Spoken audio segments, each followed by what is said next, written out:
Assalamualaikum warahmatullahi wabarakatuh. Salam dan bahagia Bapak dan Ibu guru hebat. Saya Hapri Setiari Nikela, calon guru penggerak Angkatan 7 Kabupaten Bone Bolango. Pada video kali ini, saya ingin membagikan aksi nyata modul 1.4 budaya positif. Latar belakang dari aksi nyata saya ini yakni budaya positif adalah keyakinan dan nilai yang disepakati yang menjadi kebiasaan bersama yang akan dilakukan dalam waktu lama. Menerapkan budaya positif dapat meningkatkan kesadaran siswa dalam membentuk karakter positif. Budaya positif dapat dibuat melalui kesepakatan antara guru dan siswa agar siswa merasa terlibat dan bertanggung jawab dalam menjalankan disiplin tersebut. Budaya di sekolah memiliki banyak manfaat yang dapat dirasakan oleh guru dan murid. Di antaranya, yang pertama, membangun hubungan kerjasama antara murid, guru, dan orang tua. Kedua, menumbuhkan kesadaran dalam melakukan hal-hal yang baik. Ketiga, murid terbiasa dengan pola hidup teratur. Keempat, menciptakan kepercayaan diri dan tanggung jawab. Kelima, membangun karakteristik siswa, mengembangkan kegotong royongan dan kerjasama antara guru, murid, dan orang tua. Keenam, kembangkan motivasi intrinsik anak. Ketujuh, membangun hubungan sosial yang bagus antara warga sekolah. Kedelapan, menumbuhkan rasa aman dan nyaman. Dan kesembilan, menumbuhkan kesadaran dari diri murid terhadap budaya positif. Nah, Bapak dan Ibu guru hebat, apa tujuan dari aksi nyata budaya positif yang saya lakukan ini? Yang pertama adalah menumbuhkan kedisiplinan dan tanggung jawab murid melalui pembelajaran yang bermakna. Kedua, menimbulkan semangat belajar murid dan terbiasa dengan hidup disiplin. Yang ketiga, memberikan pemahaman kepada seluruh warga sekolah akan pentingnya budaya positif. Dan yang terakhir, menjalin kolaborasi untuk mencapai terwujudnya budaya positif di sekolah. Selanjutnya, tolak ukur keberhasilan. Adapun tolak ukur keberhasilan diantaranya, yang pertama, seluruh warga sekolah telah menerapkan disiplin secara teratur dengan kesadaran penuh. Kedua, motivasi terhadap budaya positif sudah berasal dari dalam atau intrinsik. Yang ketiga, murid menjalankan disiplin yang ada dengan penuh tanggung jawab. Dan yang keempat, pelanggaran terhadap disiplin di sekolah semakin berkurang. Lini masa tindakan yang akan dilakukan. Adapun lini masa tindakan yang akan saya lakukan untuk mewujudkan aksi nyata ini adalah sebagai berikut. Yang pertama, meminta izin dan dukungan dari kepala sekolah dan teman sejawat. Kedua, membuat keyakinan kelas. Ketiga, mengkoordinir dan mengawasi murid dalam menjalankan budaya disiplin. Yang keempat, kegiatan apel pagi, keserasian pakaian, disiplin dalam kelas, dan memenuhi jadwal pikir. Yang kelima, membuat dokumentasi, dan terakhir menyusun laporan.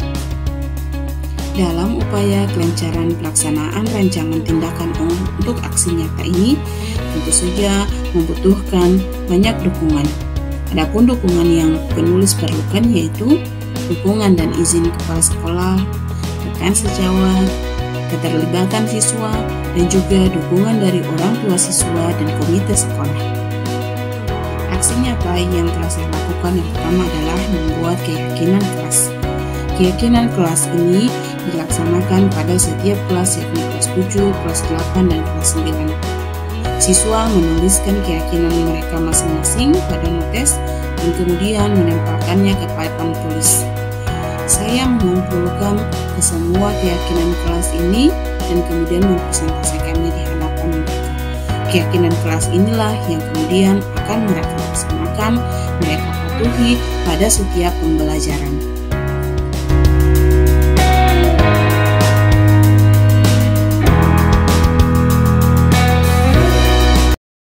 Assalamualaikum warahmatullahi wabarakatuh. Waalaikumsalam wabarakatuh. Yang terhormat Kepala SMP Negeri 2 Sadap Jawa Timur, Ibu Wakil Kepala Sekolah yang saya hormati, Bapak dan Ibu Guru, staf Dewan Guru yang alhamdulillah hari ini berkesempatan untuk mengikuti sosialisasi terkait budaya positif. Jadi ini adalah perkenalkan dulu saya calon guru penggerak angkatan 7. Jadi pada hari ini saya akan mensosialisasikan modul 1.4 terkait dengan budaya positif. Dan budaya positif ini sangat relevan dengan apa yang sudah kita bahas pada rapat yang tadi sudah kita laksanakan, dan insya Allah ini saya bukan lebih tahu dari Bapak Ibu Guru sekalian, tidak, tapi saya hanya menyampaikan apa yang saya peroleh itu dari guru penggerak, karena nantinya bukan hanya sampai ke saya, itu bukan hanya sampai ke saya ilmunya, programnya dan lain sebagainya, tapi itu bisa secara meluas bisa kita terapkan bersama di sekolah seperti itu, karena ini ujung akhirnya itu adalah perubahan juga. Nah, yang diharapkan adalah apa yang berubah itu yang kita harapkan berubah di sekolah kita seperti itu, Bapak Ibu. Nah, saya mulai dulu dengan pertanyaan pemantik. Setuju atau tidak setujukah Bapak Ibu Guru dengan 3 hal berikut? Yang pertama, hukuman dapat mendisiplinkan anak. Kira-kira menurut Bapak Ibu setuju atau tidak dengan pertanyaan ini? Hukuman dapat mendisiplinkan anak. Itu tidak disiplin, kita hukum, seperti itu. Setuju. Tergantung hukumannya apa. Tergantung hukumannya apa. Tergantung hukumannya ataukah tergantung dengan kesalahannya atau yang mana harusnya? Kesalahan dengan hukuman itu kan saling Kemudian yang kedua, pemberian hukuman dengan hal positif, misalkan membaca atau membersihkan halaman sekolah, bisa mendisiplinkan, bisa meningkatkan disiplin anak. Nah, ini yang mungkin sering kita lakukan. Ketika tidak disiplin, kemudian kita suruh baca atau kita suruh bersihkan halaman, cabut rumput dulu atau bersihkan kamar mandi. Apakah hal itu bisa membuat anak berdisiplin? Bagaimana kira-kira? Bisa jadi, bisa sih. Bisa jadi. Oke, jadi ini masih 50-50 ini ya. Harusnya jawaban itu kalau bukan ya. Dengan tidak. Ini harusnya setuju. Nah, setuju? Nah, kalau setuju kira-kira kenapa kata kalau setuju?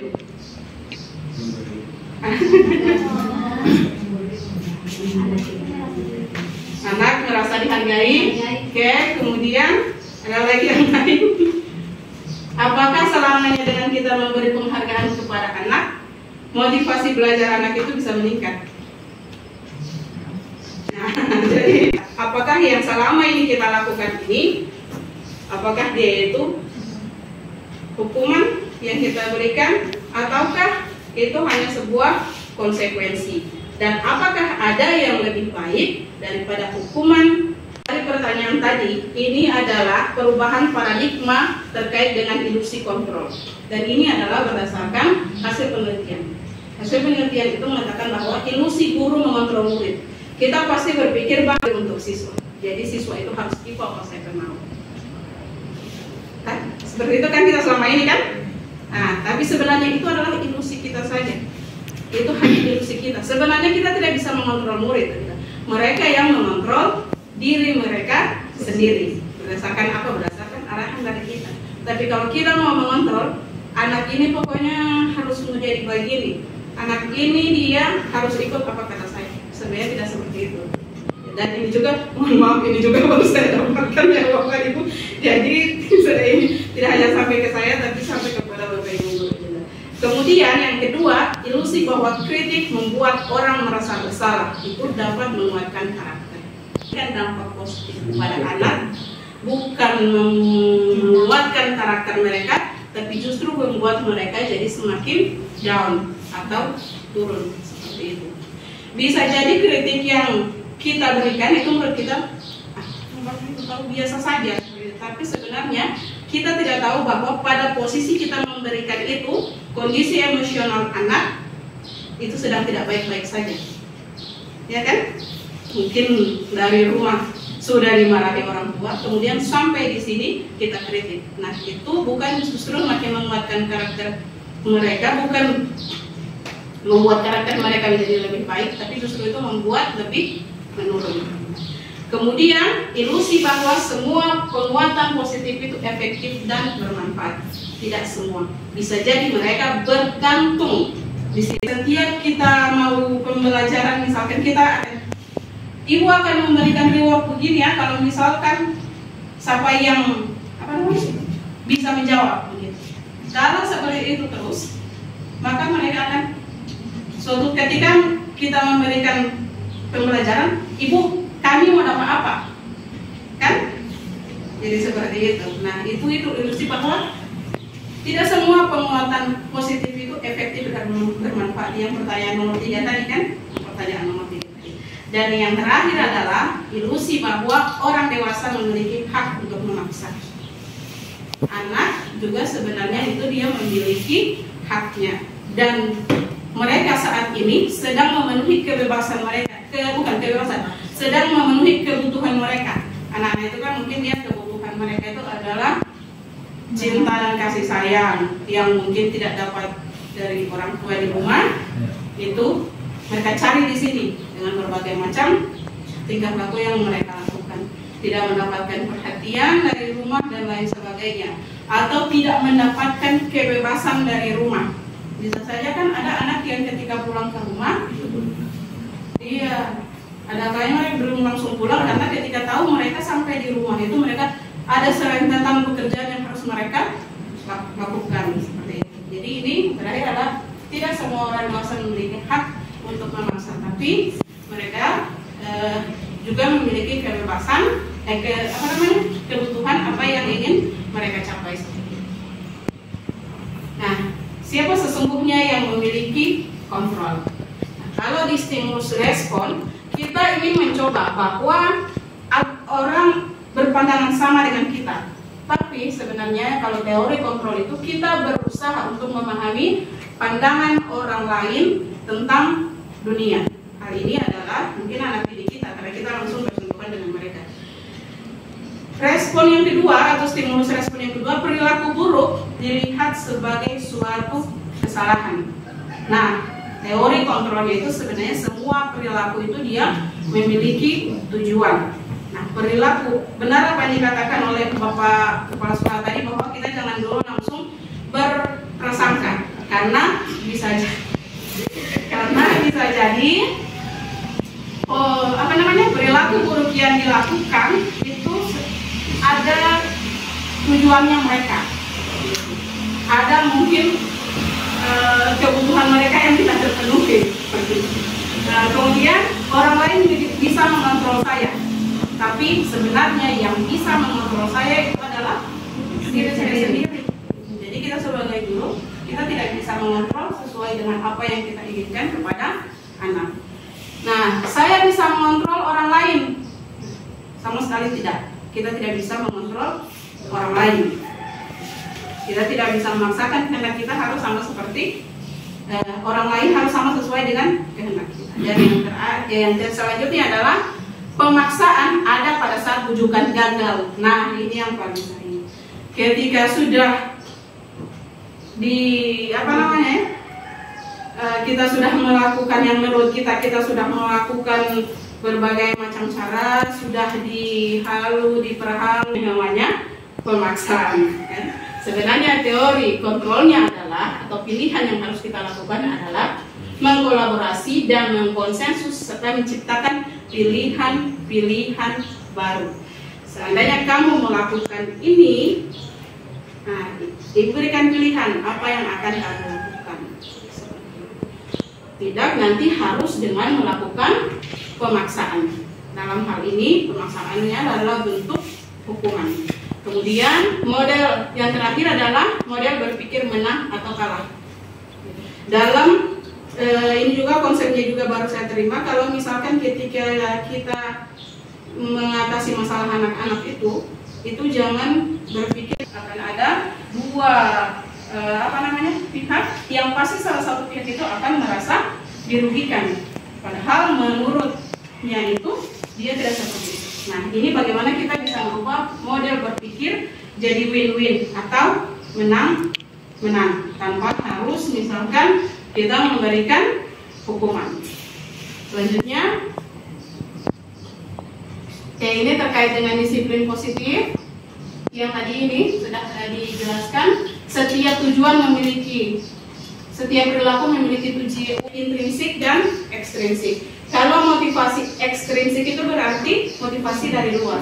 Anak mungkin tidak melakukan kesalahan karena untuk menghindari hukuman atau memberikan imbalan kepada saya.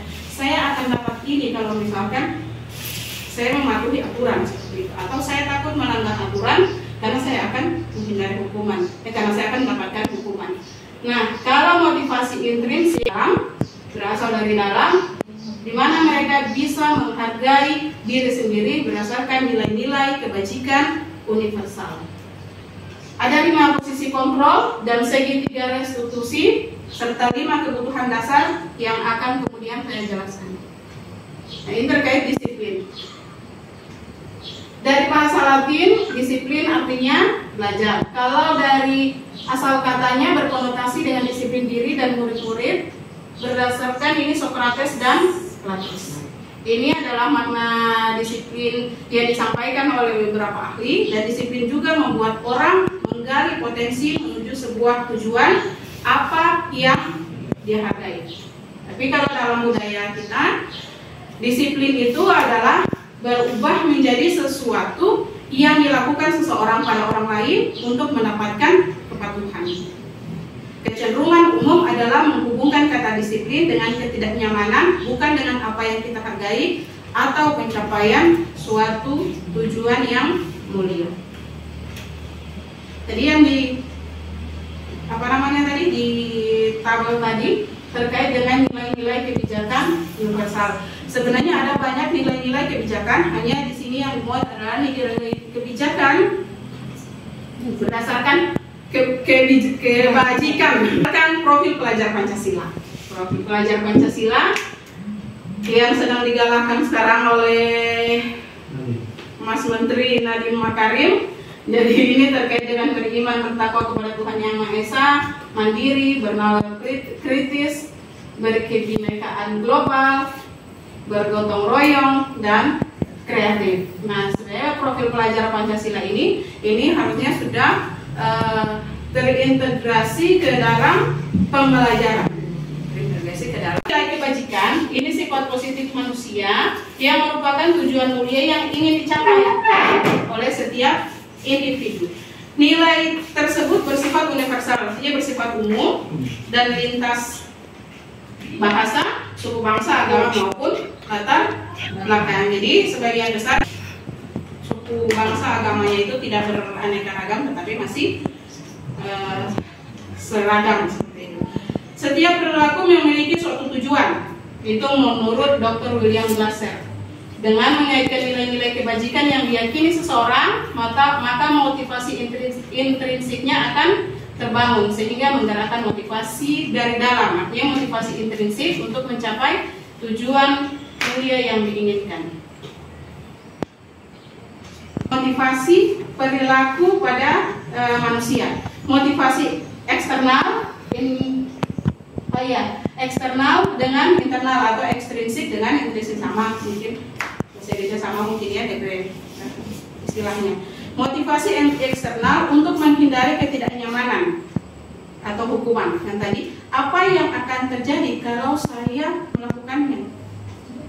Ketika mereka misalkan paham dengan tata tertib yang sudah kita buat, maka itu menjadi motivasi mereka untuk tidak melakukannya.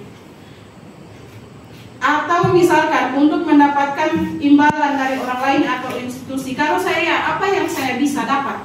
Apa yang bisa saya dapat kalau misalkan saya melakukannya? Nah, ini juga termasuk motivasi eksternal, dan untuk menghargai diri sendiri termasuk motivasi internal, itu motivasi dari dalam. Saya akan menjadi orang seperti apa apabila saya melakukannya. Jadi itu berdasarkan apa namanya? Kesadaran diri sendiri. Saya melakukan ini bukan karena mengharapkan sesuatu atau bukan karena takut dihukum, tapi saya melakukan ini untuk diri saya sendiri, untuk kebaikan diri saya sendiri. Pertanyaan pemantik yang di nomor 3 tadi terkait dengan penghargaan, dihukum oleh penghargaan. Ternyata tidak semua penghargaan memberikan dampak positif. Penghargaan itu berlaku sama dengan hukuman. Berlaku itu penghargaan artinya meminta atau kita membujuk seseorang melakukan sesuatu untuk memenuhi tujuan itu, dan orang yang dari orang yang meminta atau membujuk. Dorongannya itu eksternal dan ada faktor ketergantungan, tapi ada dampaknya. Ada DP dampak. Yang pertama, pengaruh jangka panjang dan jangka pendek. Biasanya itu yang paling sering ditanyakan anak adalah, saya mau dapat apa? Saya bisa dapat apa? Kan kalau sudah kita terbiasa memberikan penghargaan kepada anak. Kemudian penghargaan itu sebenarnya menghukum. Ketika mereka selalu mendapatkan penghargaan, jadi ini mungkin relevan dengan sesuatu yang terjadi di kita baru-baru. Ketika kita selalu memberikan penghargaan, maka sebenarnya mereka akan melakukan sesuatu untuk mempertahankan itu. Akan melakukan sesuatu untuk mempertahankan itu. Ketika mereka tidak mencapai itu, yang terjadi adalah apa? Makanya tidak heran ketika ada anak yang kemudian tidak dapat juara, dia kecewa berat, kan? Seperti itu, betul atau tidak? Nah, kemudian penghargaan mengurangi ketepatan. Saya kan selalu dapat ini reward, selalu dapat hadiah. Pasti justru ada orang lain yang mungkin teman-temannya ketepatan, padahal anak itu sudah cenderung terlalu percaya diri, sehingga dia mengurangi tingkat ketelitian atau ketepatan. Mungkin saja dia sedikit lengah, tapi orang lain yang dari belakangnya itu yang kemudian akan berlari mengejarnya. Sehingga tidak mengherankan di anak-anak kita itu, khususnya ada satu kelas itu yang tingkat kompetensinya tinggi, ketika sedikit lengah itu kemudian ada orang lain yang bisa menyusul. Dan penghargaan tidak efektif. Penghargaan tidak efektif ini terkait sudah merupakan serangkaian daripada yang saya jelaskan terkait dengan pengaruh jangka panjangnya seperti itu, dan kemudian terkait dengan penghargaan menghukum dan mengurangi ketepatan. Selanjutnya penghargaan merusak hubungan. Kira-kira kalau penghargaan merusak hubungan menurut Bapak Ibu seperti apa? Penghargaan merusak hubungan. Ketika kita tidak memberikan penghargaan, maka anak itu akan berkata, bukan gini ibu, kan seperti itu. Ternyata ibu ini hanya seperti ini ya, karena dia merasa bahwa dia hanya. Tapi suatu ketika kita memberikan penghargaan kepada yang lain, maka mereka akan berpikir bahwa ternyata ibu ini seperti ini, begitu, bapak ini seperti ini. Nah, itu kan merusak hubungan. Nah, selanjutnya Bapak Ibu, ini dihukum oleh penghargaan. Penghargaan menurunkan kualitas, bisa mematikan kreativitas dan mengurangi motivasi intrinsik. Masih serangkaian yang tadi, penghargaan menurunkan kualitas. Anak sudah cenderung merasa bahwa mereka itu percaya dengan apa yang sudah mereka lakukan dan dari penghargaan yang kita berikan, sehingga dia tidak bisa seperti itu. dan penghargaan mematikan kreativitas. Meskipun ini bukan berarti kita tidak perlu memberikan penghargaan, maka itu bisa saja kualitas dengan kreativitas mereka itu masih bisa bertambah. Terus penghargaan terus, jadi anak itu tidak tahu lagi batasannya dia bisa melakukan meningkatkan kualitas dan juga bagaimana dia bisa meningkatkan kreativitas itu dia sudah tidak bisa lagi untuk mengukurnya sampai di mana, dan bisa mengurangi motivasi dari dalam. Nah, selanjutnya bentuk program kebajikan atau apresiasi. Dalam memberikan apresiasi perlu diingat beberapa hal. Mungkin ada Bapak Ibu guru di dalam kelas, biasanya kita kan kalau dalam pembelajaran itu langsung bagus, kamu bisa menjawab, seperti itu kan. Kemudian atau misalkan ada yang anak yang tidak menjawab, kita langsung mengatakan bahwa bukan begitu jawaban, bukan begitu jawabannya. Nah, kan seperti itu. Nah, ada ini hal yang perlu kita ketahui bahwa kalau memberikan pengakuan atau apresiasi itu secara khusus, kemudian secara pribadi, berikan pengakuan kepada semua murid secara bergantian, fokus pada proses bukan pada hasil. Nah, memberikan pengakuan secara khusus atau memberikan pengakuan secara pribadi mungkin dengan menyebut namanya atau dengan memberikan sentuhan, seperti itu, ya kan? Misalkan kita sementara dalam pembelajaran, kemudian ada yang bisa menjawab, kita bagus. Atau misalkan ini yang juga sering dan mungkin juga sering terjadi kepada saya, itu misalkan ketika meminta tolong kepada anak-anak. Ini hal-hal yang mungkin yang paling sebenarnya yang remeh, tapi sebenarnya itu berdampak bagi mereka. Misalnya kita meminta tolong kepada anak atau menyuruh anak lah, minta tolong nak dikunci pintu itu misalkan.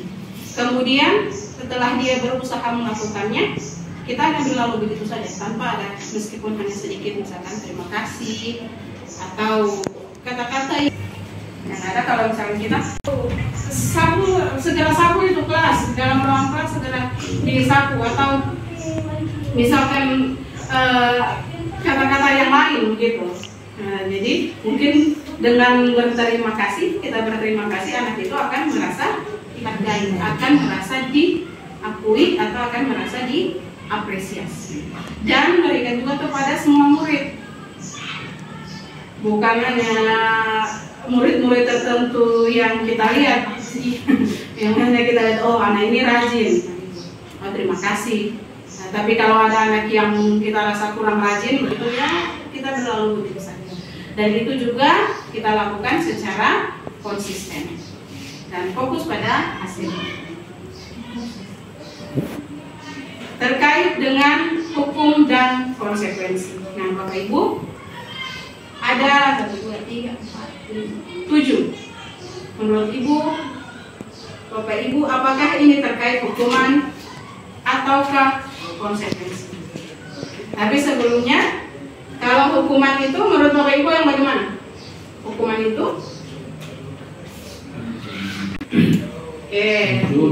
Mencubit. Apa yang menjadi penyebab? Konsekuensi ada? Lakukan itu sudah kita sampaikan sebelumnya. Belum sudah. Ataukah misalkan, mencatat 100 kali dalam buku kalimat, saya tidak akan terlambat lagi karena dia terlambat sekolah. Menurut Bapak Ibu itu hukuman atau konsekuensi? Hukuman atau konsekuensi? Hukuman. Apakah kesalahannya itu terjadi secara tiba-tiba, sudah mereka ketahui atau belum? Karena disitulah titik perbedaan yang mana sebenarnya hukuman dan konsekuensi. Mencatat 100 kali, oke, katakanlah ini apa? Pilih saja hukuman atau konsekuensi. Tidak apa-apa, tidak apa-apa. Hukuman, yang pertama hukuman. Lari keliling lapangan. Oh, lapangan 2 kali karena terlambat hadir di sekolah. Hukuman. Murid diminta push up 15 kali karena tidak menggunakan masker.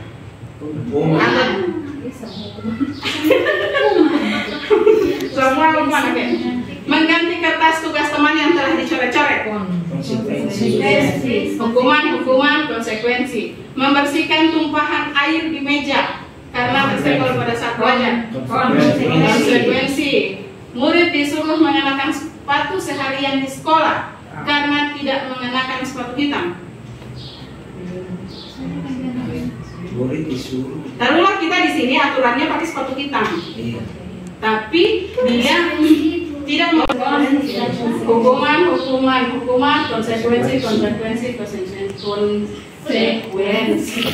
konsekuensi. Lari mengelilingi lapangan basket 2 kali. Hukuman. Kita lihat. Jadi hukuman 3, konsekuensi 3 ditutup dengan hukuman. Nah, mana yang terbalik? Yang separuh dengan Ini hukuman. Betul, karena memang terlambat sekolah itu adalah sesuatu yang memang sudah ada tata tertibnya. Dan ketika mereka tahu, maka itu sudah masuk hukuman. Lari pun seperti itu hukuman. Ini konsekuensi, menggantikan kertas tugas teman. Dan dia sudah melakukan kesalahan yang melakukan atau mengganti apa yang harusnya tidak dia lakukan. Kemudian membersihkan tumpahan. Murid disuruh mengenakan sepatu hitam, itu hukuman. Oke? Dan yang terakhir itu 10 menit itu adalah itu sudah jadi. Artinya itu bukan cuma pelajaran saja. Semua pelajaran. Nah, ini dia perbedaan hukuman dan konsekuensi. Hukuman sesuatu yang menyakitkan harus terjadi.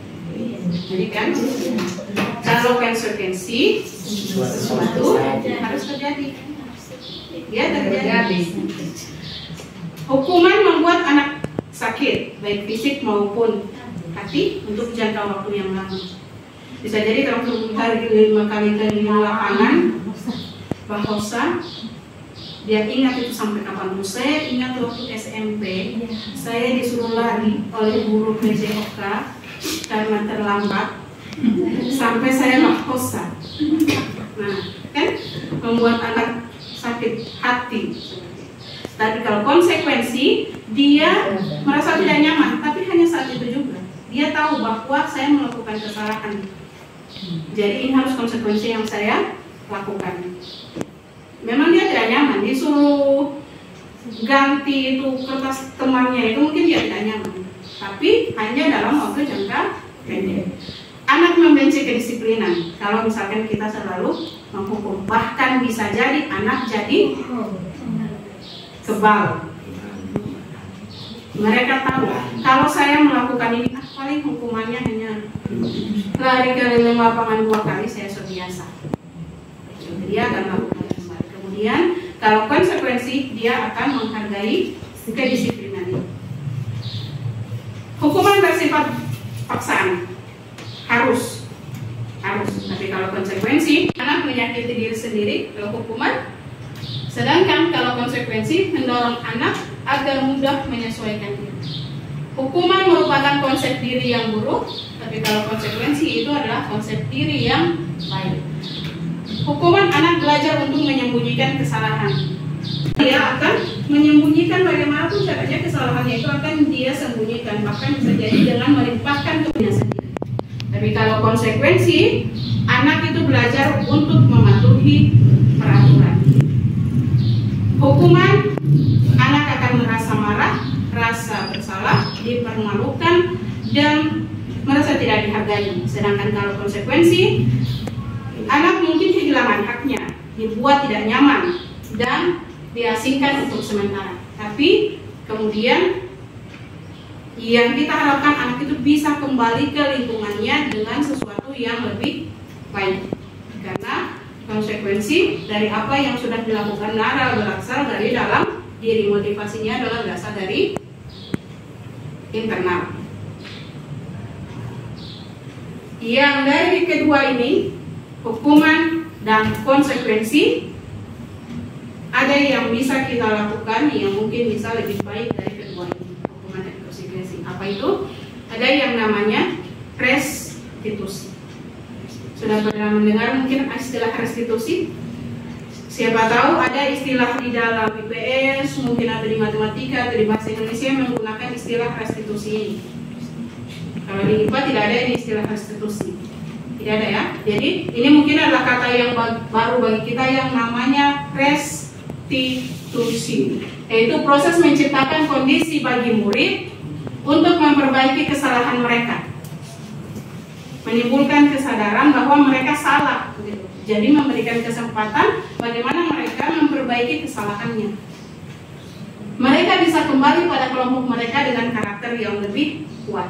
Kalau hukuman, anak akan merasa dipermalukan, akan merasa rendah diri, dan ketika mereka kembali kepada lingkungan, kepada teman-temannya, mungkin akan mendapatkan apa? Bulian misalkan dari teman-temannya. Tapi kalau restitusi itu diharapkan ketika mereka kembali ke kelompok mereka dengan sesuatu karakter yang lebih kuat. Merupakan restitusi juga merupakan proses kolaboratif yang mengajarkan murid untuk mencari solusi untuk masalah mereka dan membantu murid berpikir tentang orang seperti apa yang mereka ingin menjadi. Jadi mereka ingin menjadi seperti apa. Ini untuk tujuan yang mulia dan bagaimana mereka harus memperlakukan orang lain. Ini terkait tadi masih hukuman dengan konsekuensi. Suatu harus terjadi kalau di konsekuensi, tapi kalau di restitusi itu anak tidak nyaman kalau di hukuman jangka panjang, di konsekuensi jangka pendek. Tapi kalau di restitusi itu menguatkan untuk anak dalam jangka waktu yang panjang, menguatkan anak dalam jangka waktu yang panjang. Bisa jadi yang dikuatkan itu adalah dengan mereka tidak melakukan kesalahan yang sama. Nah, korban ini kalau di hukuman korban mendapatkan keadilan korban. Sedangkan kalau di restitusi itu menang, korban mendapatkan ganti. Murid atau nyaman kan kalau konsekuensi, tapi kalau di restitusi anak mendapatkan penguatan jangka waktu pendek. Kalau di restitusi itu adalah untuk memecahkan masalah dan aturan dengan tata tertib. Kalau restitusi itu bukan lagi guru, tapi bagaimana murid bertanggung jawab untuk perilakunya sendiri. Nah, kemudian berlaku pada suatu institusi, tidak berlaku pada kehidupan nyata. Konsekuensi membantu penerapan mengikuti peraturan masyarakat. Kalau restitusi fokus pada pemecahan masalah. Kata-kata yang bisa yang ada di hukuman, peraturannya adalah maka. Ini kalau di hukuman. Kalau di konsekuensi, apa peraturannya? Mampukah kamu melakukannya? Kata terima kasih ada di konsekuensi. Tapi kalau di restitusi tidak ada kata-kata kamu ini.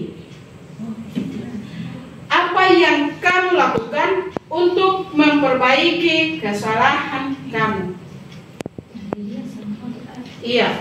Jadi restitusi itu dari anak itu sendiri, motivasi internalnya dari situ, dan kemudian ada saling penghargaan antara anak dengan dirinya sendiri dan penghargaan kita kepada anak serta anak untuk menghargai kita.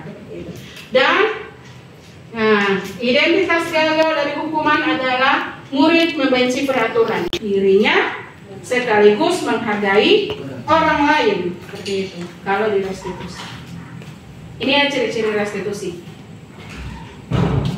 Kemudian memperbaiki hubungan, kemudian tawaran itu bukan paksaan. Restitusi menuntun untuk melihat ke dalam dirinya sendiri, mencari kebutuhan dasar.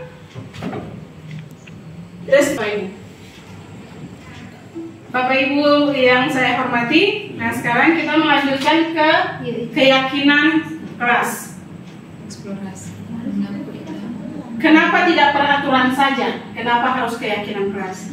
Tadi yang sudah disampaikan oleh Bapak Kepala Sekolah bahwa lakukan adalah membuat keyakinan kelas, dan keyakinan kelas itu adalah keyakinan bersama. Biarkan anak untuk membuat keyakinan kelasnya sendiri, bukan dari kita.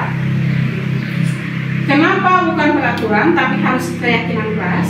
Karena mengapa kita memiliki peraturan kalau harus menggunakan helm bila mengendarai kendaraan roda 2? Atau mengapa kita memiliki peraturan 3M, menggunakan masker, mencuci tangan, menjaga jarak 1,5 meter? Atau mengapa kita memiliki peraturan harus datang tepat waktu pada saat mengikuti pelatihan? Nah, ini adalah untuk mendukung motivasi intrinsik dan kembali ke nilai-nilai atau keyakinan-keyakinan yang lebih menggerakkan seseorang dibandingkan mengikuti serangkaian peraturan untuk menggerakkan anak.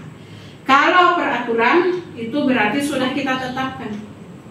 Yang ada mereka terpaksa atau mereka menyembunyikan kesalahan misalkan dan lain sebagainya. Tapi kalau keyakinan mereka yang membuatnya, kemudian itu yang kemudian akan kita ingatkan kembali setiap pembelajaran.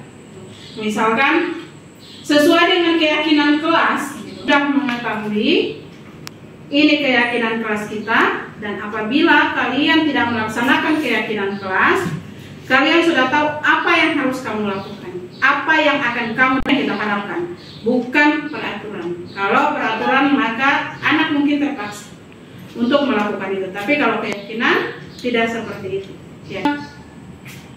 Saya pernah sudah lakukan, jadi dengan menempelkan apa yang saya bagikan kepada mereka, kertas, gitu, notes. Bisa jadi yang membuat keributan di dalam itu hanya orang-orang tertentu, tapi teman-teman mereka yang lain itu menginginkan kenyamanan, ketertiban, keamanan di dalam kelas. Seperti itu. Nah, yang itulah yang kemudian kerusuhan di dalam kelas, menuliskan keyakinan itu, dia sendiri yang menuliskan, maka diharapkan yang muncul kesadaran dari dalam dirinya sendiri. Daripada hanya sekedar peraturan. Ini budaya positif, kita mulai dari peraturan kelas dengan dilakukannya keyakinan kelas. Keyakinan kelas apabila sudah tercapai, maka akan terbentuklah lingkungan positif. Sesuatu yang lebih besar dari itu, tidak hanya di dalam kelas, tapi bisa jadi di dalam sekolah. Dan budaya yang positif jauh lebih besar lagi. Budaya positif bukan hanya mereka lakukan di dalam sekolah, tapi ketika mereka kembali kepada masyarakat, budaya positif itu akan terbawa. Nah, mana yang merupakan keyakinan kelas? Mengapa? Nah, ini kelas datang tepat waktu, mengucapkan salam, menjaga kebersihan, berdoa sudah kegiatan, aktif dalam pembelajaran dan kalau kesepakatan kelas seperti ini adalah peraturan. Kesepakatan kami guru dan murid yang saling menyayangi. Kemarin itu di kelas 7 ada yang menuliskan seperti itu. Di dalam saya ingin di dalam kelas, meskipun kata-katanya itu masih kata-kata yang lokal, tapi tidak jadi masalah. Dia menuliskan yang intinya bahwa saya ingin di dalam kelas itu saling menjaga. Itu katanya kalau sudah dibuat bagus kata-katanya seperti itu. Saya ingin di dalam kelas itu saling menjaga. Mungkin dia anak itu mengetahui bahwa di dalam kelas itu sering terjadi perkelahian antar teman atau apa seperti itu, sehingga yang diharapkan adalah kami saling menjaga dalam satu kelas. Dan kalau sudah seperti itu, yang teman-teman lainnya kan pasti akan, karena keyakinan kelas atau orang yang menulis itu sudah keyakinan semua. Jadi dengan begitu yang lain juga bisa mengikuti apa. Kami murid yang semangat belajar.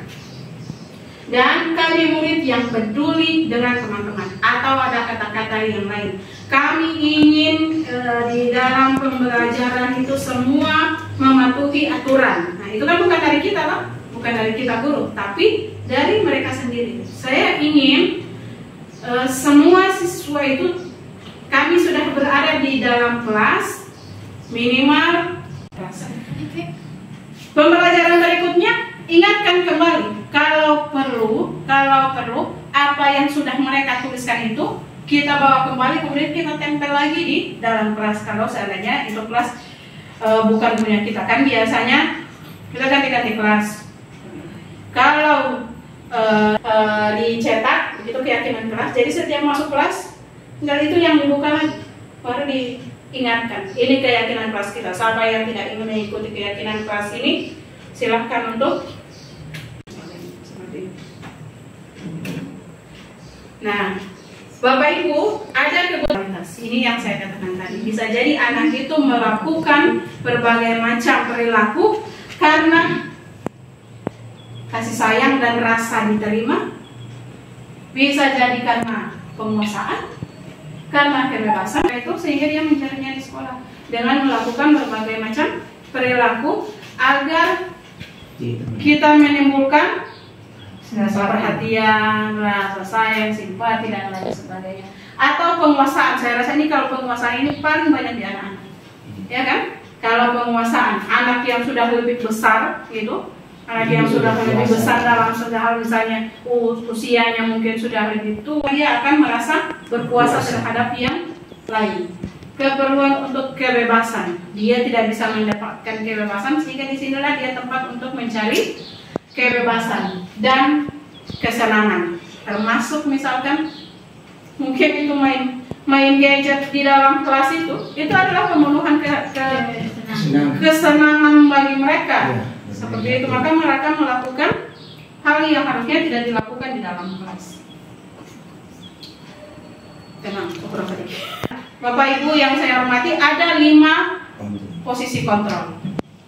Kontrol penghukum, pembuat orang merasa bersalah, teman, pemantau, manajer.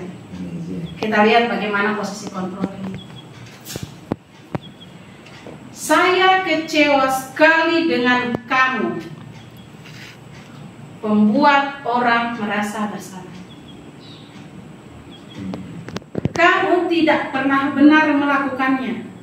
Kamu selalu melakukan kesalahan. Kamu tidak mematuhi aturan. Kamu yang tidak ada yang mau kamu dengarkan dalam sekolah ini.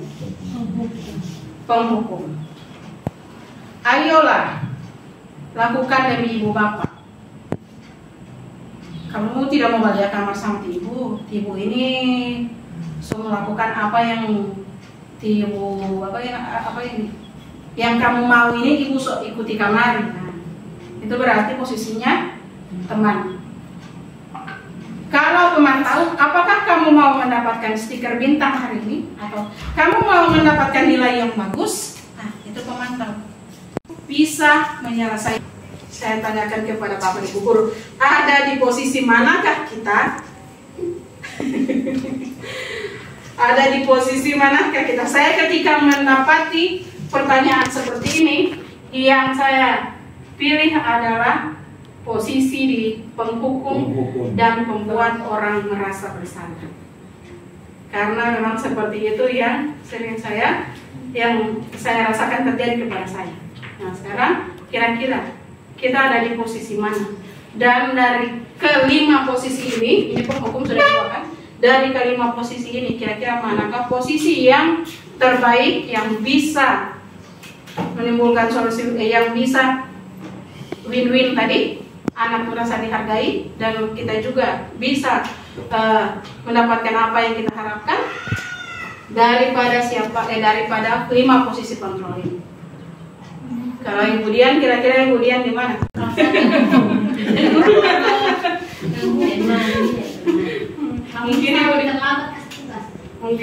Mungkin kita masih belum ada yang masuk ke posisi sini. Iya. Atau ke sini. Menarik manajer ini yang belum. Kita mungkin masih berada salah penghukum dan posisi sebagai teman. Karena ini membuat orang merasa bersalah. Anak itu akan merasa bahwa selama ini yang dia lakukan adalah untuk memenuhi ekspektasi kita, memenuhi ekspektasi guru. Jadi ketika saya kecewa sekali dengan kamu, nah dia akan merasa tidak dihargai, rendah diri, dan lain sebagainya. Kemudian posisi penghukum, ini penghukum sudah banyak tadi kita bahas yang di depan tentang penghukum. Kemudian kalau posisi teman ada positifnya juga, kan? Tapi negatifnya itu adalah ketika kita kalau ini kan ayolah lakukan ini demi Bapak Ibu, mungkin saat itu mereka akan mengikuti apa yang kita arahkan. Tapi ketika kita tidak memposisikan diri sebagai teman, maka akan muncul kata ibu ini kan ternyata ibu ini hanya seperti ini. Nah, itu teman. Jadi mereka akan merasa bahwa kita itu sebagai temannya mereka, dan namanya pada saya kan seperti itu kan kalau teman. Nah, ini adalah sisi positif dan negatif daripada teman. Tapi kalau untuk komentar dan manajer, ini adalah posisi yang lebih baik dibandingkan ketiga posisi ini. Nah, sekarang bagaimana kita bisa merubah dari ketiga posisi ini menjadi posisi yang manajer, supaya kerja kita hari-hari tidak hanya berteriak, kan? Posisi kita hari-hari supaya tidak hanya berteriak, mengingatkan aturan dan memarahi anak-anak kita yang tidak mengikuti tata tertib yang ada. Maka dari itu restitusi ini adalah pengertian dari restitusi, dan segitiga restitusi itu ada 3 tahapan. Nah, segitiga restitusi, sisi yang pertama adalah validasi kebutuhan. Anak misalkan saya ambil contoh, misalkan dia tidak mengikuti upacara, maka yang pertama kita lakukan adalah validasi kebutuhan, bukan langsung memarahi. Kenapa kau tidak ikut upacara? Kenapa terlambat? Kenapa ini bla bla bla dan lain sebagainya. Tapi yang pertama yang kita lakukan apa?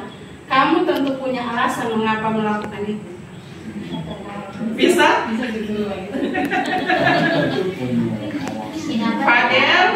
Fadel, kenapa terlambat? Kira-kira kamu punya alasan apa kamu tidak mengikuti upacara? Kan yang saya bilang tadi kan bisa jadi ada hal yang dari rumah yang kasih kebutuhan, kemudian menstabilkan identitas. Tidak tadi kita sebagainya, mengapa kamu melakukan itu, kenapa tidak ikut upacara? Kemudian menstabilkan identitas. Ya, di Pak Guru tahu, kita semua pernah melakukan kesalahan. Seperti itu. Dan di Pak Guru tahu bukan cuma di Padali yang pernah melakukan kesalahan ini. Seperti itu, kan? Dan kalau sudah seperti itu, yang terakhir adalah keyakinan. Kalau sudah ada keyakinan, langsung tanya, Padahal tahu kan yang sudah kita yakini, yang sudah kita kesepakatan kita, pasti dia akan iya Pak. Apakah tidak ikut upacara itu termasuk kesepakatan kita, termasuk keyakinan kita? Tidak Pak. Nah, dari situ kemudian menanyakan keyakinan. Nah, nilai-nilai apa yang sudah kita sepakati? Misalkan saya harus disiplin. Oke, kalau kamu tahu kamu harus disiplin, apa yang akan kamu lakukan? Jadi pasti dia akan berkata bahwa saya tidak mau terlambat lagi Pak. Saya akan berusaha seperti ini, seperti ini. Jadi seperti ini. Kira-kira bisa seperti itu? Insya Allah. Insya Allah sedikit demi sedikit. Nah, tapi memang saya berusaha, tapi kadang tensi yang dari itu insya Allah dibawa dengan doa. Nah, ini adalah segitiga restitusi identitas. Yang tadi kan berbuat salah itu adalah hal yang manusiawi, tidak ada manusia yang sempurna. Bapak Ibu juga pernah melakukan kesalahan. Kita pasti bisa untuk misalkan ada orang yang berkelahi, begitu. Misalkan ada yang berkelahi. Bapak Ibu tidak ingin mencari siapa yang benar, siapa yang salah, tapi Ibu ingin mencari penyelesaian masalah. Atau misalkan kalau kamu menyalahkan diri sendiri terus-menerus, apakah kamu bisa bersikap baik pada dirimu sendiri? Ini adalah kata-kata yang bisa kita gunakan pada saat orang menstabilkan identitas. Membuat anak yang merasa gagal karena berbuat salah menjadi positif terhadap dirinya. Dan anak yang berbuat kesalahan itu bisa jadi karena adalah untuk memenuhi kebutuhan dasarnya yang kelima tadi. Jadi kebutuhan dasar itu yang kita gali dulu apa penyebabnya. Begitu. Kemudian validasi, dasar yang ingin dia penuhi ketika melakukan kesalahan itu. Bisa jadi anak yang banyak melakukan kesalahan berarti banyak kebutuhan dasarnya yang tidak terpenuhi, dan kebutuhan dasar yang lain. Karena pada dasarnya setiap tindakan manusia itu tujuannya adalah kebutuhan dasar. Apakah itu power? Power? Kekuatan? Freedom? Kebebasan? Love and belonging? Cinta dan kasih sayang, fun, kesenangan, dan survival. Nah, setelah validasi kebutuhan, baru keyakinan adalah untuk anak melihat kesalahannya dihubungkan dengan norma sosial dan nilai-nilai yang mendasari manusia berinteraksi dengan orang lain. Nah, makanya itu penting untuk melakukan keyakinan kelas terlebih dahulu. Karena di tahapan menanyakan keyakinan ini, yang kita ingatkan adalah keyakinan kelas. Apakah ini sesuai dengan keyakinan sekolah, keyakinan kelas kita? Tidak, Bu. Nah, nilai-nilai kebajikan universalan anak tidak paham. Nilai-nilai kebaikan apa yang sudah kita sepakati? Mengingatkan mereka dengan itu. Jadi mereka sendiri yang memecahkan masalah. Mereka sendiri yang akan membuat apa yang harus mereka lakukan untuk menutupi apa yang telah mereka lakukan. Apa yang kamu rasakan ketika kamu melakukan itu, kamu menjadi seorang apa? Menjadi seperti apa? Nah, ini adalah keyakinan kelas. Nah, Bapak Ibu, ini adalah beberapa contoh daripada keyakinan kelas, dan sebenarnya ini adalah juga refleksi. Kemarin itu saya sudah sempat melakukan refleksi, dan ini beberapa yang saya pilih yang juga bukan merupakan refleksi bagi mereka, tapi refleksi bagi kita sebagai guru. Bisa jadi kita melakukan di dalam kelas itu adalah dari faktor diri kita sendiri juga. Mungkin pembelajarannya kita yang tidak menarik dan sebagainya. Nah, ini saya tidak sengaja tidak menuliskan nama dari ketika kelas ini.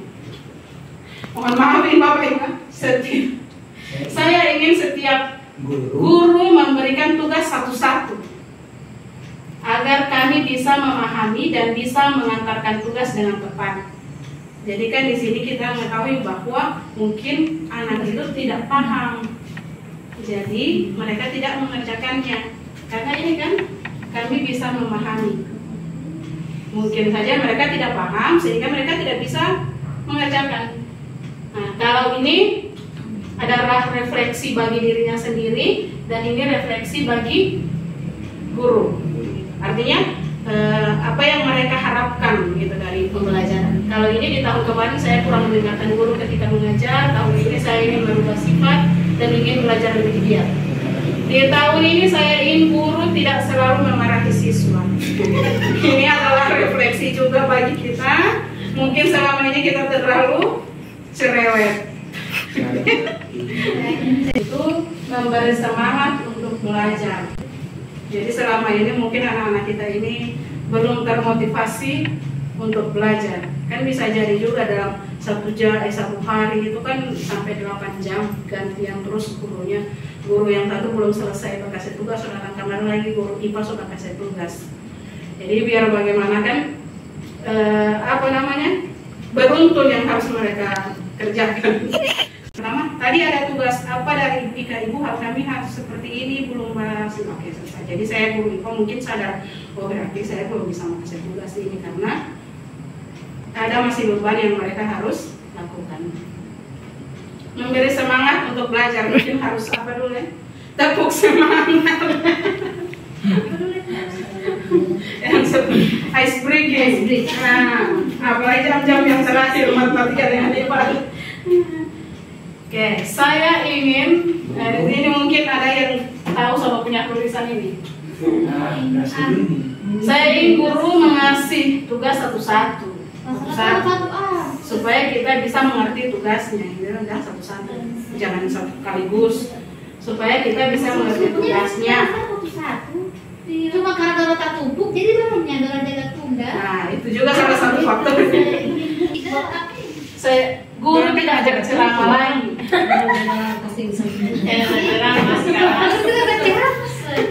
Artinya setiap pembelajaran itu pasti ada ceramah, tidak mungkin kan tidak berceramah. Tapi malah ini bukan tidak. Artinya pembelajarannya itu jangan monoton hanya dari kita guru begitu.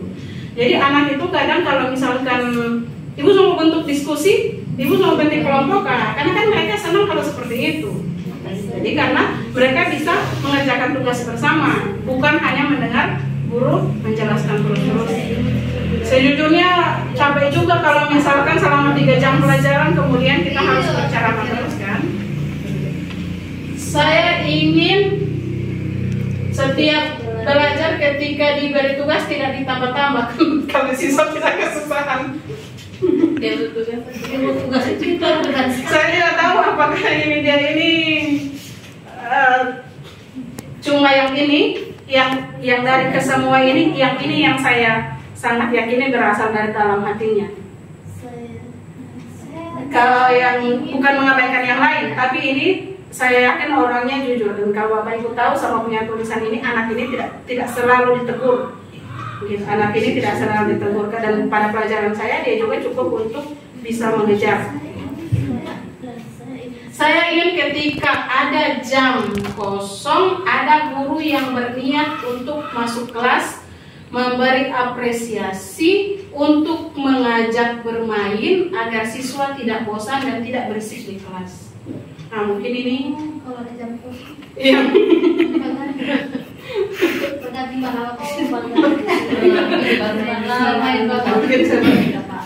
Jadi jangan dulu berpikir negatif, artinya jangan dulu berprasangka. Mungkin kasihan ini anak-anak memang sudah seperti ini. Karena yang tadi kan yang saya lihat dalam kelas itu tidak semua orang itu tidak semua anak itu setuju dengan perbuatannya teman-teman itu. Karena setiap kali ketika kita marah gitu teman-temannya yang lain, pasti ada yang dalam pikirannya itu mungkin sudah berhenti lagi, ibu mau jelaskan. Dan karena memang seperti itu, bahkan ada yang sampai berkata bahwa kita lagi suka belajar, seperti itu. Karena tidak semua yang dalam kelas itu mereka seperti, artinya di dalam kelas itu pasti ada anak-anak yang memang ingin belajar. Bahkan di dalam satu kelas pun, di kelas 7 sekalipun yang kita lihat memang sebagian besar seperti itu, pasti ada yang beberapa orang yang memang keinginannya belajar itu ada seperti itu. Saya ingin ketika piket kelas harus berbagi untuk piket, bukan hanya cuma beberapa siswa. Oke, ini adalah untuk keyakinan kelasnya mereka. Nah, refleks. Guru, demikianlah diseminasi saya terkait dengan budaya positif. Mudah-mudahan dapat sedikit memberikan tambahan ilmu bagi kita semua, dan insya Allah bisa bermanfaat untuk diri kita dan peserta didik kita nanti, serta di sekolah ini secara luas. Mohon maaf apabila saya terlalu banyak penyampaian yang mungkin tidak sesuai. Kesempatannya kepada Pak Kepala Sekolah juga, terima kasih atas kesempatannya. Assalamualaikum warahmatullahi wabarakatuh. Waalaikumsalam warahmatullahi wabarakatuh.